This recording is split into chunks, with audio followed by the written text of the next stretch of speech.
What's up, guys? Welcome to Don't Starve. This is like standard, not multiplayer, just chillin', regular, Don't Starve. What does the corner of my screen say? You can't actually see it on the recording. Nothing that's important. Just letting me know about the Steam game requires multiple product keys, whatever that means. Anyways, welcome to this slightly sleepy day. I am trying to adjust my sleeping schedule currently. And if any of you guys have tried to do that before, it is not easy. It is not easy. I am usually the type of person who will go to bed at like 4 o'clock in the morning and then struggle through the day. And if you don't know already, I am a student. Yeah, it can be tough. It can be really tough. But I'm kind of a night person, naturally. Just always have been a night person since I was a little kid. I need to actually be able to get up at a reasonable time of the day and do things and get everything accomplished and like not have to feel like I'm packing like a million things into. Anyways, that's the point. That's not why you guys are here. It's not why you guys are here. My point is, I am no longer going to bed officially at like 5 o'clock in the morning. I am going to bed at midnight to 1 a.m., which I think is quite early and reasonable, at least for me. That's crazy. That's like the middle of the day. I am getting up at 9 o'clock in the morning. Actually, I got up at 8:51 a.m. this morning. Naturally woke up. 8 hours, 51 minutes of sleep. It was glorious. And so, but I actually pulled an all-nighter the night before that in an attempt to do that. So today I feel weird. Today I feel like super exhausted, and yet I slept for almost 9 hours. So it's like, I wish I could go to sleep, but I'm totally too wide awake. Anyways, I digress. I wanted to play some Don't Starve. I was like, should I play some Minecraft? I wanted to play like a series, kind of like ongoing, kind of light kind of game. One of the best ways I've been finding to stay awake is to play PlayerUnknown's Battleground, because it's like just jarring and loud and scary, and it keeps you completely wide awake, which is great. But I am not. I died a lot. I died. I'll as we go through this, I will probably describe to you. Anyways, I'm going to pick my character. And I'm going to start playing, and then I'll describe to you. No, I picked my character. I want my character to be her. She's my favorite one, because if you're in the darkness and like it all goes horribly wrong, she's the right one. She's the right one, because she'll light everything on fire, which can be bad if she gets scared of the dark and you're in the middle of your base and she burns everything to the ground. Basically, this is how I want you to think of this game. If you have not played this game before, this is a big troll game. That's how I think of this game. This game is a type of game where you're playing it and you feel like, okay, I think I'm almost getting a little bit of a handle on things. And then it releases a giant winter monster to crush your base. And then as the years go by in this game, if you can get through the years, wait, do I not have multiple games? Multiple days? Why can't I get rid of this message? Okay, well, we'll just have to. I can't ignore it. Okay. I don't know if that just showed up on the actual video. Let's hope not. Anyways, if that did just show in the video, then you're gonna come back in right now. But that's the point. Okay, so, and you'll have no idea what I'm talking about. Alright, so how do I pick stuff up again? That's not it. Oh man. Why you no pick up? Spacebar. Okay, so this game is basically like continuously kind of throwing random stuff at you. You can kind of understand like the rhythm of it after a while once you've kind of gotten used to it, but yeah, the game makes you suffer. The game is basically like, once you kind of get into it, there's a certain point you're basically just like tense and crouched over your keyboard in like absolute stress and terror until you eventually just die and have to start over again. There are mods you can get for this game. I don't know if the mods work for single player though. We'll just see how long I can stay alive, I guess. But in multiplayer, and I would like to do a multiplayer series because it's really fun, even though it's really, really stressful. I need some. Oh, hello, stone. Yes, please. Ooh. In multiplayer, there is. I don't want that. There you go. In multiplayer, there are mods, and so you can have things that make the game like a little bit more survivable. Like you have unlimited lives, which is a huge one. You have, because what, like this is how big of a kind of a troll game, and I say troll game and not in like a bad way per se. Ooh, that's a huge thing to find at the beginning of the game. Let's take this off for now though. This is the type of game that like just as you're starting to feel like you may have it, you die, and then the game has to restart. And you think to yourself, why would this game be fun? At moments it's not. At moments it's very frustrating, but it's that like frustration, that want to like conquer the game, that makes it really addictive. I don't like this. No, I don't like the level of... Oh, that's what that sounded. I was like, what the heck is that? Anyways, effects, I want to go down because it is just clicking so loud in my ear. And if I totally zone out and completely forget what I said like 2 seconds later, which I'm not saying just happened, but if say that did happen, how do you do anything in this game? I don't remember the controls at all. Oh my god. It's because of the sleep deprivation. There we go. Which really is not sleep deprivation because... Okay. I didn't need to do that. I could have just moused. I was just trying to play the Harry Potter game, the Lego Harry Potter game, and record it for you guys. And that was the game that did not use the mouse at all. But it crashed. It crashed like 9 minutes into the video, so I was like, well... And it said that on the Steam notes as well. It was on Steam for like $4 on the Steam sale, so I purchased it because I'm a big Harry Potter fan, and who isn't? But I was like 10 minutes in and it crashed, and I was like, I don't really want to like have to go back and like do it again and again and again and again and again. Like that kind of like, I don't know, kind of messes up the experience of playing a game when you have to keep replaying things over and over. But either way. Okay, I'm just gonna try to get all this. So yeah, like I was saying, this game basically is like, if you really want to like, if you really want to suffer a lot, it's really, really fun. But if you really want to like, I feel like I'm making it sound bad. It's not, because I wouldn't be playing it if it was a bad game. It is a good game. It's a fun game. It's just a really, really hard game. Maybe that's a better way of saying it. It's a really hard game. It's really punishing. It is not forgiving. It really doesn't care if you want to keep playing the game. It will kill you. In the worst possible ways. Like, for example, if you're chopping down trees. If you chop down like a certain amount, it'll turn into a giant tree monster and come after you. That's just one of the random little fun joys. And because of that, it's kind of, it's not like a jump scare game, but so it's not like jump scare like something just jumps in front of your screen, but it's stressful. It's definitely a stressful game. But I have played a lot of hours of it. Oh no! Okay, so night is coming. Night is here, and well, it's not quite here. We're actually right here in the thing. But night is when, like, there's the yellow, then there's the kind of reddish color, then there's the bluish color. Blue is where you want to be. Oh, there we go. This is what I need. Blue is where you definitely have to have a fire, otherwise bad stuff will kill you. Unless you're this girl, in which case she'll just burst into flames and light your entire everything on fire. Always a good option. We have food. So at the beginning of this game, obviously, if you don't know already, you're kind of like struggling and suffering, trying to get enough food and try to find yourself a safe base and all that kind of stuff. It is possible just to make a torch the first night and just keep going. It's not a bad idea actually just to make one in general. We need to make a backpack. We have so much we have to do. We could actually do it now, but I want to kind of wander around a little bit. There's a few sort of schools of thought with people who play this game. I've talked to quite a few people about this game, and a lot of people say, so your first like 2 or 3 days of this game, basically what you're wanting to do is just, and I'm on the fence. Let's just say that you're wanting to clear as much of the map out as possible, so you can see where everything is. And then you can, like, 3rd or 4th day, you can aim to have a base. Am I hungry? Then let's eat. So, I'm not, like, a huge fan of that school of thought.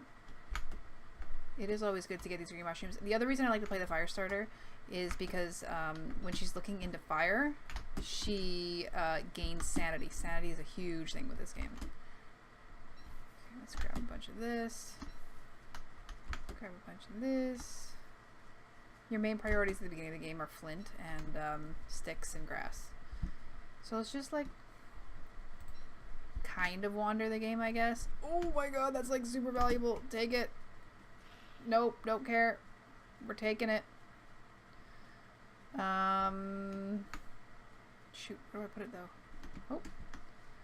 This wouldn't be a terrible place to start. Oh, this is a good place to start too. You can actually get food from these trees. Oh man. So like, okay, yeah, maybe there's like a school of thought to like, you know. Oh yeah, I have the miner's hat. What am I doing? Shoot. Put that there. Okay. I really shouldn't be doing this. Like, this is probably not the smartest way of doing this, but whatever.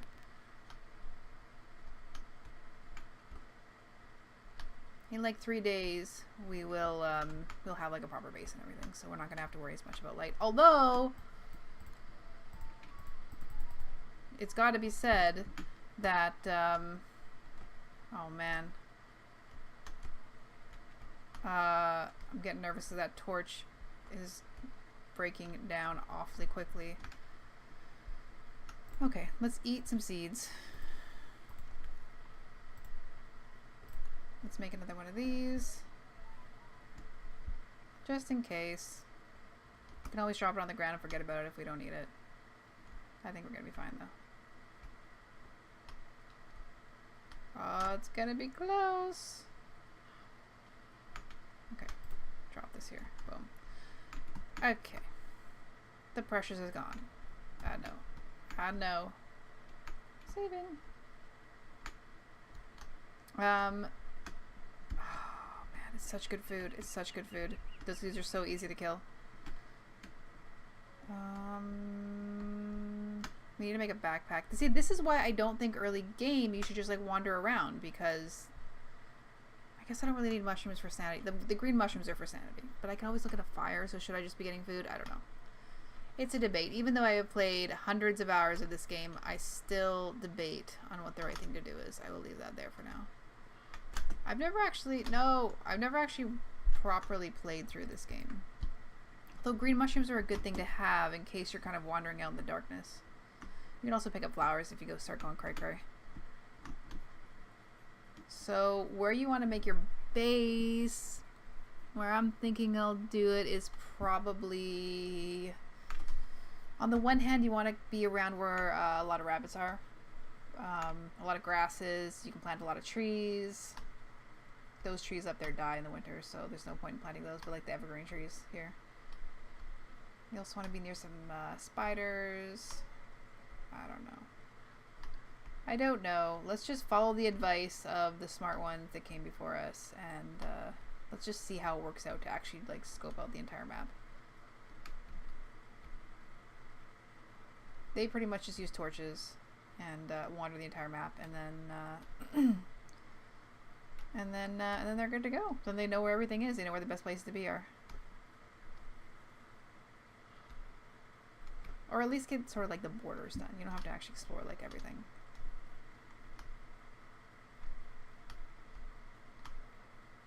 I'm glad to be playing this game. I like this game. I haven't played it a little while. I played like I was talking earlier before about the mods for this game. You can get a mod that like one of the characters play an engineer, I think it is. Something like an engineer. And it's on the in the Steam the Steam chapter for mod makers and stuff like that. Chapter, toggle, tab, whatever you want to call it, section.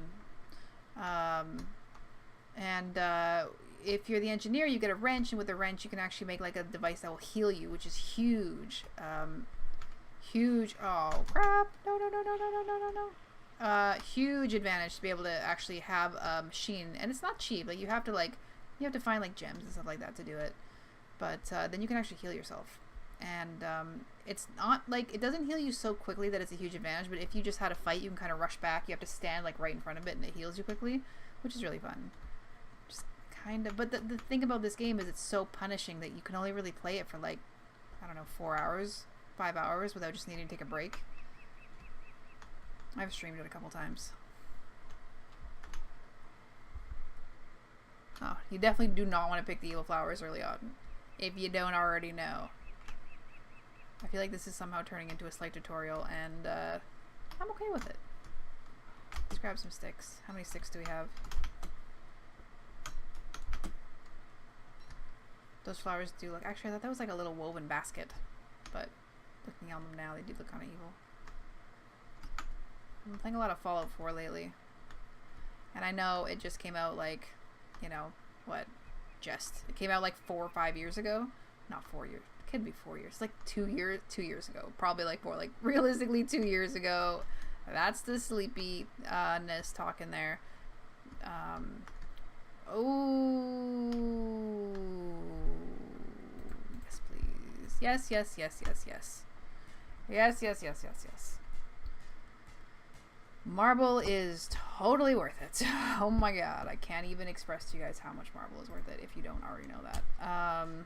But yeah, I've been, I have this friend, and I played WoW with her for like years and years and years. Back in like the Lich King kind of days. And, you know, we became like real life friends. And I live in Vancouver, BC, and she lives East Coast, Canada. And we do this thing where we did the same thing for Fallout. Ooh, I was like, why is it getting so dark? It scared me. We did the same thing for Fallout 3. Wait, I don't need this yet. I don't need this yet. We'll just hold it over there. Where what we do is we both start the game. We're doing this with Fallout 4 now. She's not like a huge Fallout player, so she doesn't really know a ton about the lore of the game, but we played a little bit of Fallout 3. We probably played like, I don't know, 7 or 8 hours into it. And we both start the game at the exact same time. And then we both do the same things. So like it gets to a point where you actually kind of are like, hey, come look over here. And you expect to see them coming around the corner, which might sound kind of weird, but is actually really cool. Especially, oh, there's bees. Oh, there's a lot of bees. Oh no. No, no. Oh crap. Oh crap, crap, crap, crap, crap, crap, crap, crap, crap, crap, crap. This is a bad place.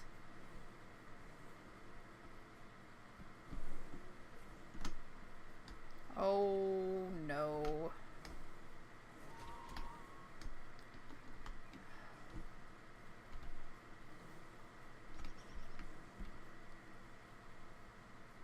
That was horrible. That was not good at all.